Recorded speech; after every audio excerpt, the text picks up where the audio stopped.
Meus prezados e queridos irmãos da TV Caminho Livre, que a graça do Senhor Jesus, o amor de Deus e a comunhão do Espírito Santo estejam com todos vocês. Amém. Meus queridos, vamos ler novamente Gálatas, capítulo 1, versos 15 e 16. Quero fazer alguns comentários. Mas quando Deus, que me separou antes de eu nascer e me chamou pela sua graça, achou por bem revelar seu Filho em mim, para que eu o pregasse entre os gentios, não fui imediatamente consultar outras pessoas, nem fui, 17, nem fui a Jerusalém para me encontrar com os que já eram apóstolos antes de mim, mas fui para as regiões da Arábia e voltei outra vez para Damasco. À primeira vista, quando a gente lê isso aqui, Paulo dizendo que, ao receber a revelação do Evangelho de Jesus Cristo, ele não foi consultar outras pessoas e também nem foi consultar os apóstolos em Jerusalém para saber se ele receberia dessa gente a chancela para pregar aquilo que lhe foi revelado. Não parece um pouco arrogante, a princípio, à primeira vista? Não parece? Não parece um pouco soberbo da parte de Paulo dizer isso? Em outras palavras, o que ele estava dizendo? Olha, eu não precisei consultar ninguém acerca da revelação do Evangelho de Cristo que me foi concedida, e também não precisei consultar nem os apóstolos lá em Jerusalém. Eu não precisei requisitar nenhum tipo de credencial, nenhum tipo de chancela, porque a autoridade de pregar este evangelho aos gentios foi-me dada pelo próprio autor do evangelho. E ele diz isso aqui, ó. Eis aqui a razão do porquê Paulo não estava sendo soberbo, nem arrogante, nem prepotente ao dizer o que ele disse. Olha a razão do porquê ele não estava sendo nenhuma dessas coisas.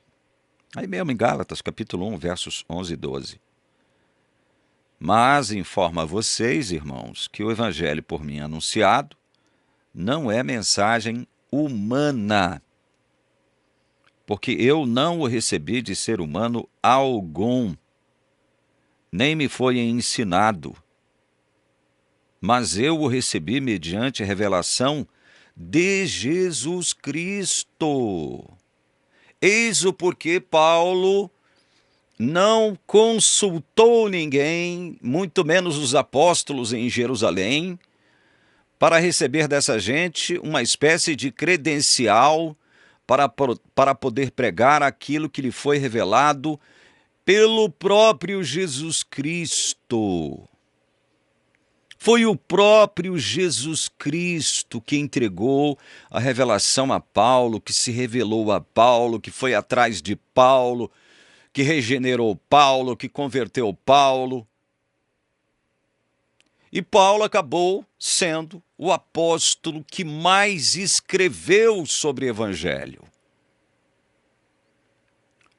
O que acontece é que eu até estou escrevendo um pequeno artigo sobre essa ideia que eu vou apresentar para vocês agora. O que acontece é que, por exemplo, a mensagem do Evangelho redescoberta pelo movimento de reforma, ali no século XVI, começando ali de forma mais oficial, né, por Lutero, essa mensagem da justificação pela fé somente, ela ficou ensanduichada. Você já ouviu esse termo? Alguém ficar ensanduichado, alguém ficar prensado, Alguém se colocar entre duas pessoas é como um hambúrguer entre duas fatias de pão.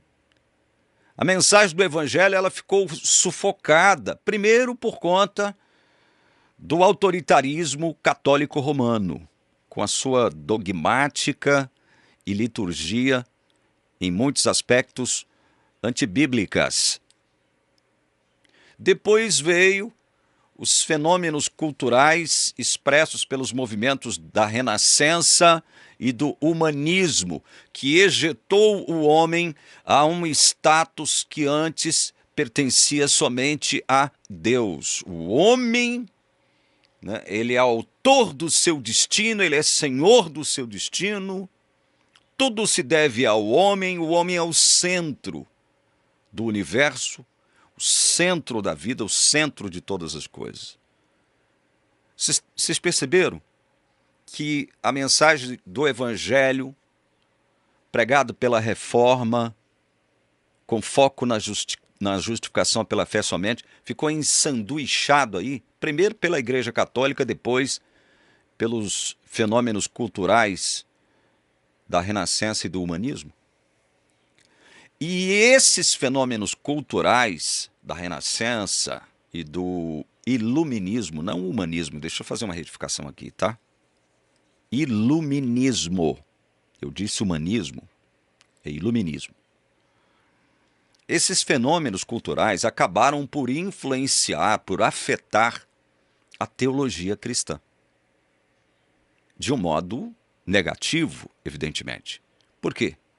Porque antes a teologia ela estava fundamentada no teocentrismo, fundamentada na pessoa de Deus. Deus é o centro de todas as coisas. É o centro do universo, é o centro de tudo. Nós devemos tudo a Ele. Paulo, ele coloca a coisa do seguinte modo aqui, ó, capítulo 11 de Romanos, verso 36. Porque dele, falando de Deus, né? Dele e por meio dele e para ele são todas as coisas.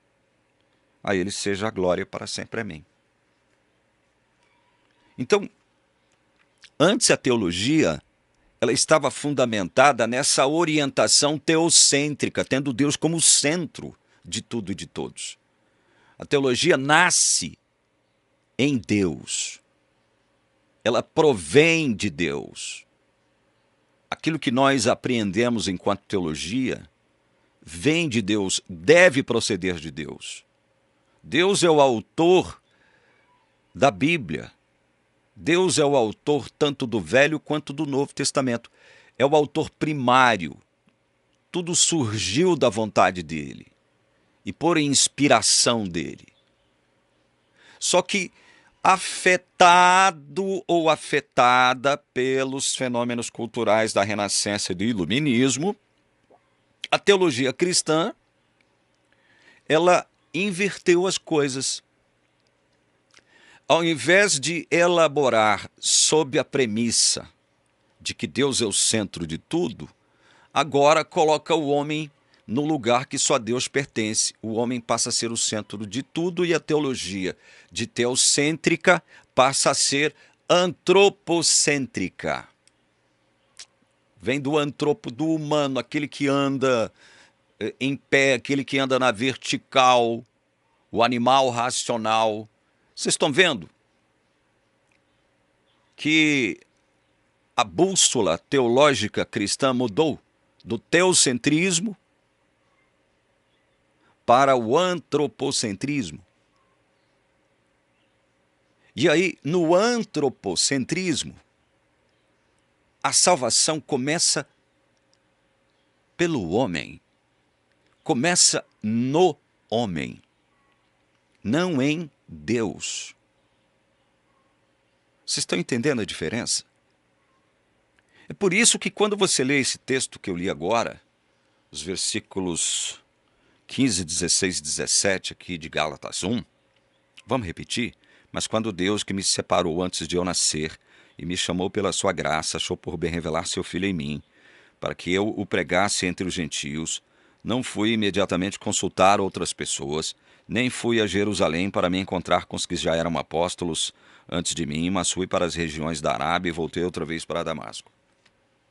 Paulo está afirmando que ele não consultou absolutamente ninguém. Não precisou consultar absolutamente ninguém para saber se o que ele estava pregando era verdade ou não, era o certo ou não, era verdade ou mentira. Ele não precisou consultar ninguém, porque quem lhe concedeu a revelação do Evangelho foi o próprio autor do Evangelho, Jesus Cristo. Pronto. Simplesmente por isso.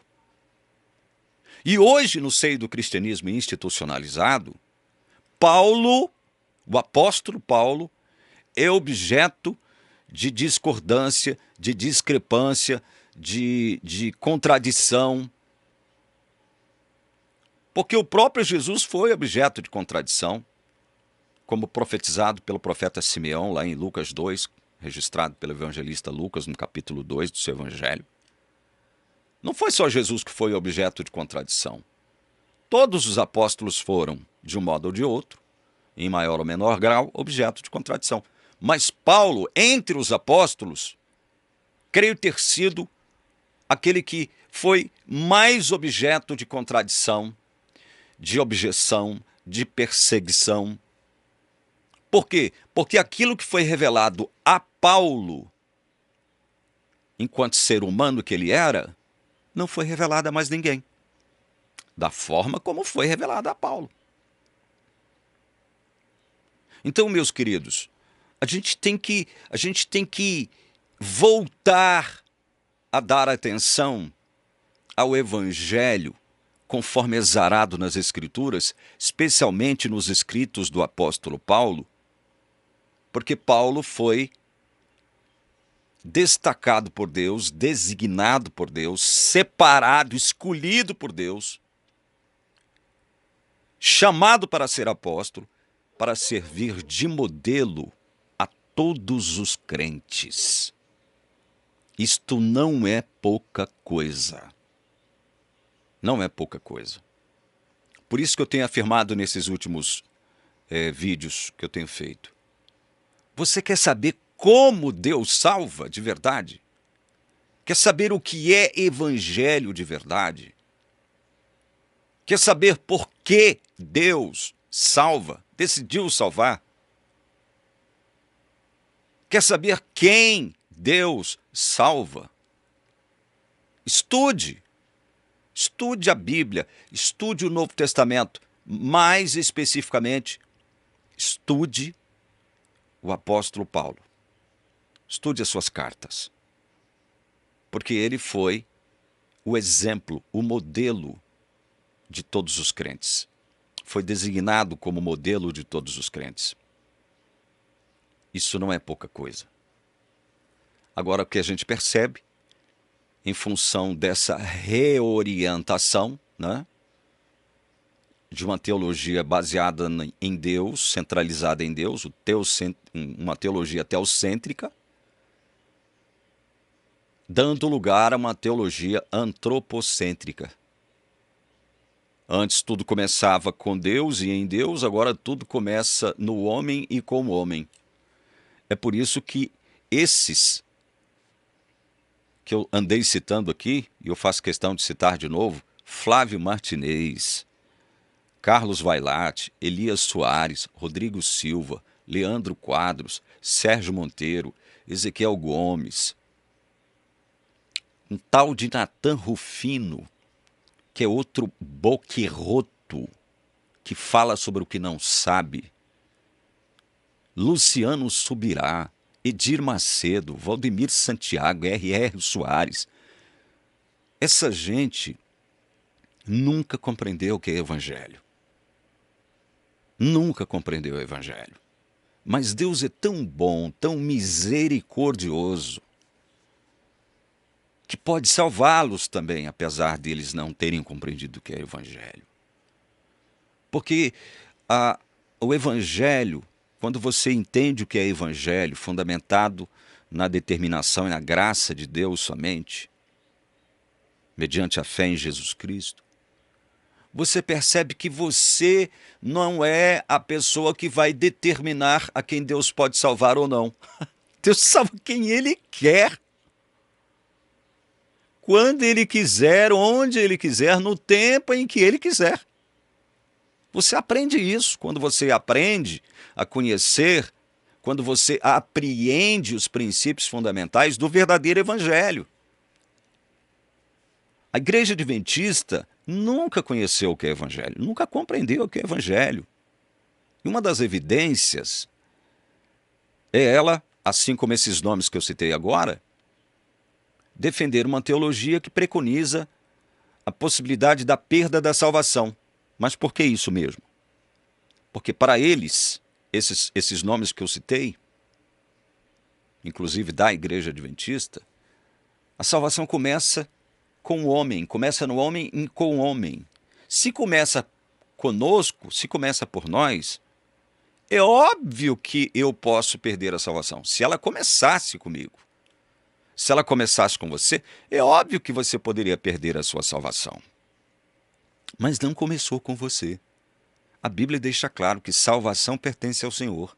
O profeta Jonas já anunciava isso há muitos séculos antes da própria vinda de Jesus a esse mundo. A salvação pertence ao Senhor. Não é uma elaboração humana. O próprio Paulo falou aqui, olha, Gálatas 1:11, mas informa a vocês, irmãos, que o evangelho por mim anunciado não é mensagem humana. Não é mensagem humana. Não tem nada a ver com algo saindo, procedendo, proveniente do ser humano. Não é uma ideia humana, uma elaboração humana, um projeto humano, um plano humano. Ponham isso em vossas cabeças, em vossos corações. Eu vou encerrando por aqui esse vídeo. Eu tenho muito mais coisas para falar nesse sentido. No próximo vídeo a gente aborda mais um assunto associado a esse, que eu creio ser de suma importância você tomar conhecimento. Que Deus possa, em sua bondade e misericórdia, ungir a sua mente para que você possa conhecê-lo e, conhecendo-o, apreender os verdadeiros fundamentos do Evangelho da graça do Senhor Jesus. Em nome de quem eu rogo esta bênção sobre você. Amém.